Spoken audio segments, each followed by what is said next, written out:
ঘুমাইছি, আমার যত মানুষই অ্যাটাক করুক না কেন, সর্বপ্রথম আমার রাসূলের সাথে দেখা হবে, তারপরে আমার মরণ হবে। এত বিশ্বাস কি আমগর আছে? ওরে আমগর দাঁড়িয়ে রাখবার কইছে, রাখতে পারি না। নামাজ পড়ার কথা বলছে, আমরা নামাজ পড়তে পারি না। সুদ ছাড়তে বলছে, আমরা সুদ ছাড়তে পারি না। আমাদের ঘুষ খাইতে নিষেধ করেছে, আমরা ঘুষ ছাড়ি না। তার মানে আমরা রাসূলকে দিল দিয়া ভালোবাসি না। কথা বল না কেন? ও আবু বকরের ঘটনা মনে আছে? রাসূল যে ঘর থেকে বের হইছে মনে আছে? রাসূল যখন ঘর থেকে বের হইছে, আবু জেহেল দাঁড়ায় না, কোথায় দাঁড়ানো? আবু বকরের বাড়িতে গেছে। তখন দাঁড়ায় গেল। প্রধান বক্তা তো আসছে এখানে ওয়াজ করার নিকে, ঠিক না? আবু বকরকে যখন রাসূল যখন ওই ঘর থেকে বের হইয়া আবু বকরের ঘরের দরজায় যখন চলে গেছে, ঘরের দরজার ভিতরে যখন আঘাত লাগায় দিছে, আবু বকর সঙ্গে সঙ্গে দরজা খুলে দিছে। সুবহানাল্লাহ কোন? আবু বকরের এই রং তামাশা দেখিয়া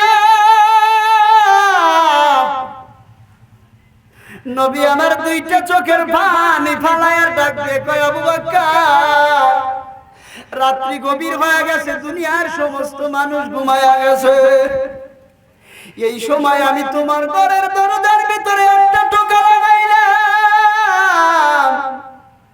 আর তুমি ঘরের দরজা খুলিয়া দিলে কেমনে সম্ভব? রাতে একটার সময় যে আপনার ঘরের তো দরজা টোকা দেয়, এক টোকায় খুলতে পারবেন? নবী আমার ডাক দিয়ে কয়, আবু বকর, এত রাত্রি হয়ে গেল, তোমার ঘরের দরজায় সামান্য একটু টোকা দিলাম, কেমনে খুললা? চোখের পানি ফালায়া ডাক দিয়া কয়, ও পয়গম্বর,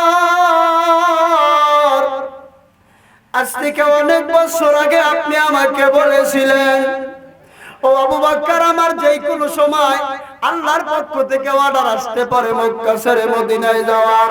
কোথায়? মক্কা ছেড়ে মদিনায় যাওয়ার অর্ডার আসতে পারে। ও নবী, ওই দিন থেকে আজ পর্যন্ত আমি কোনোদিন বিছানার সাথে পিঠ লাগাই নাই। আমি ঘরের দরজার সাথে পিঠটা লাগাইয়া চিন্তা করতাম, আমার পয়গম্বর কখন আসবে আর আমার ঘরের দরজার ভিতরে টোকা দিবে, আমার ঘরের দরজা যেন খুলিয়া দেয়। নবী আমার ডাক দেখো, আবু বকর, তুমি কি আমার এতটুকু ভালোবাসো? বলে না, ও পয়গম্বর, ওই যে তাকায় দেখেন ঘরের পিছনে এক দুইটা পুটনি বাঁধানো আছে। আপনি যেদিন আমারে বলেছিলেন, আবু বকর রে, মদিনার মানুষ ইসলাম মানে না, কোরআন মানে না, মদিনার মানুষ আমি আমার আল্লাহরে মানে না, আমি পয়গম্বরকে রাসূল হিসেবে মানে না। ও নবী, আপনি আমারে যেদিন বলেছিলেন আবু বকর মক্কা ছাড়তে হবে, ওই দিন আমি মিনা বাজার থেকে দুইটা উটনি ক্রয় করেছিলাম। ওই যে দেখেন বাঁধা আছে, প্রত্যেকটা দিন চোখের পানি ফালায় আর কান্না করে। ওই আজ পর্যন্ত ওই উটনি দুইটাও ঘুমায় না। আপনি তাকায় দেখেন তার চোখে পানি, প্রত্যেকটা দিন অপেক্ষা করছে কোন সময় আমার পয়গম্বর আসবে, আমার পিঠে সওয়ার হবে, আর আমার পিঠে সওয়ার হইয়া আমি রাসূলকে আমার পিঠে সওয়ার করিয়া মদিনায় নিয়ে যাব। ও আবু বকর, কেন ঘুমাও না? এক টোকায় দরজা খুলিয়া দিলা। ও পয়গম্বর, জানেন কেন ঘুমাই না? একটা কারণ। কয়টা? একটা কারণে আমি ঘুমাই নাই, কারণ আপনি আমার বলেছেন মক্কা ছেড়ে মদিনায় যেতে হবে।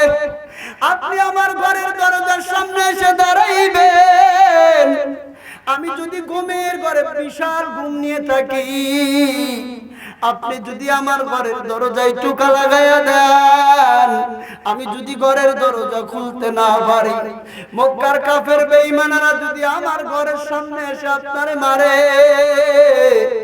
আপনারে আটক করিয়া যদি আপনার শরীরের উপরে আঘাত করে, ও পয়গম্বর কিয়ামতে যদি আমারে জিজ্ঞাসা করে, ও আবু বকর, তোমার ঘরের সামনে আমার রাসূল দাঁড়াইছিল, তোমার ঘরের সামনে আমার রাসূল দাঁড়াইয়া তোমার দরজায় টোকা দেয়, আর তুমি আরামে ঘুমাইলা, তোমার ঘুমের কারণে তো আবু জেহেল উতবা সাহেব রাসূলের উপরে অ্যাটাক করেছে, ওখানে তোমার ঘরের সামনে মার খাইলে নবী, তুমি কেমনে ঘুমায় থাকলা? ও পয়গম্বর, এই চিন্তাটা আমার মাথার ভিতরে ঢুকেছে, আমার ঘরের সামনে যদি উতবা সাহেব আবু জেহেল আপনারে মারে, আর আল্লাহ যদি আমারে এই প্রশ্ন করে, আমি কি প্রশ্নের জবাব দেব? এই প্রশ্নটা আমি সব সময় চিন্তায় নিয়ে থাকছি, আর আমার জীবনের থেকে আমি আপনারে ভালোবাসি ও পয়গম্বর, এজন্য ঘুমাই নাই যাতে আপনারে অ্যাটাক না করতে পারে। শুধু আমি না ও পয়গম্বর, তাকায় দেখেন, আমার ছোট্ট বাচ্চা মাত্র 6 বছর 7 বছর বয়স, আপনি যেদিন বলেছিলেন মক্কা ছেড়ে মদিনায় যেতে হবে, ওই দিন আমার সন্তানকে বলেছিলাম, তুমি মদিনায় যাওয়ার জন্য যেই সমস্ত জিনিসপত্র লাগবে, এখান থেকে ঢাকা গেতে খাদ্যর প্রয়োজন আছে না নাই? টাকা পয়সার প্রয়োজন আছে কি নাই? মুসাফিরদের অনেক কিছু প্রয়োজন হয়। ও পয়গম্বর, আমার ছোট বাচ্চা প্রত্যেকদিন রুটি বানাইতো, বানায় অপেক্ষা করলো কবে রাসূল আসবে আর আমার সরঞ্জামি নিয়ে রাসূল মদিনায় চলে যাবে। আমার ছোট বাচ্চা আজ থেকে 2.5 বছর যাবত ঘুমায় না, সর্বসময় আপনার অপেক্ষা করে কখন আপনি আসবেন, আপনার সফর সঙ্গী হবে। আপনার সফর সঙ্গী হওয়ার জন্য আমার ছোট বাচ্চাটাও ঘুমায় না। রাসূলকে নিয়ে যখন আবু বকর বের হইছে, আবু বকর ঘর থেকে বের হয়ে দেখে আবু জেহেল খাড়া। কেডা? আবু জেহেল দাঁড়ানো না? আবু জেহেলকে যখন আবু বকর দেখছেন, দেখার সাথে সাথেই রাসূলকে ডাক দিয়ে কয়, ই পয়গম্বর, আবু জেহেল তো দাঁড়ানো। কয় আবু জেহেল দাঁড়ানো না থাকে, আবু জেহেল আমগর দেখব না। কি দেখবো না? আবু বকর দেখে, রাসূলে দেখে। আবু বকর যখন দেখছে রাসূলকে অ্যাটাক করবে, এই কথাটা বলাটা তো স্বাভাবিক, ঠিক না? নবী আমার ডাক দিয়ে কয়, আবু বকর, তুমি যেমন ভাবে আবু জেহেলকে দেখতেছো, আবু জেহেলের চোখের উপর আল্লাহ এমন পর্দা দিছে, আমি এখান দিয়ে উটনি নিয়ে যাবো, শুধু এই দিকে তাকায় থাকবো, আমারে দেখবো না। আবু বকরকে সাথে নিয়ে রাসূল যখন আবু জেহেলের সামনে দিয়ে যায়, আর আবু বকর মুস্কি মুস্কি হাসে, কয় পাগল মেলা দেখছি, একদিকে তাকায় থাকে, আমরা দুইজন মানুষ যাই, চোখে দেখে না রে। আর চোখ বন্ধ করছে কে? আজ যারা রাসূলকে মহব্বত করবা, আল্লাহর কোরআনকে ভালোবাসবা, দ্বীনের পথে যারা থাকবা, ওদের হেফাজতের দায়িত্ব স্বয়ং আল্লাহই নিবে। আল্লাহর কি শক্তি কমে গেছে?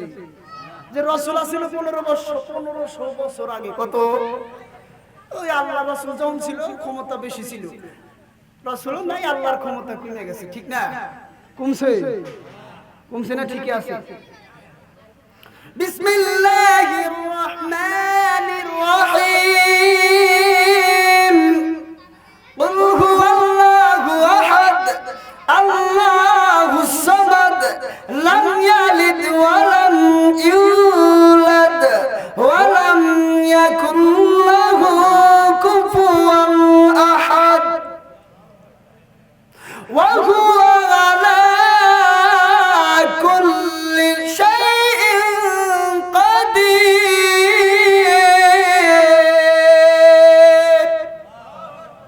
সমস্ত ক্ষমতার অধিকারী কে? কমছে? কমে নাই, আল্লাহর ক্ষমতা ঠিক আছে, আমার ঈমানের জোর কমছে। কথা কইলা? এবার তো সত্যি কথা কইছি, কথা বলবেন কেমন? আপনি ঠিক কইলেও ঠিক, না কইলেও ঠিক, আমার ঈমানের জোর কমছে, আল্লাহর ক্ষমতা ঠিকই আছে না নাই? আবু বকরকে যখন আবু জেহেলের সামনে নিয়ে যায়, আবু বকর হাসপানা কান্দে, আর দশজনটা দুইজন মানুষ 4টা জিনিস নিয়ে যাইতেছি, দেখে না এই খেলা কার?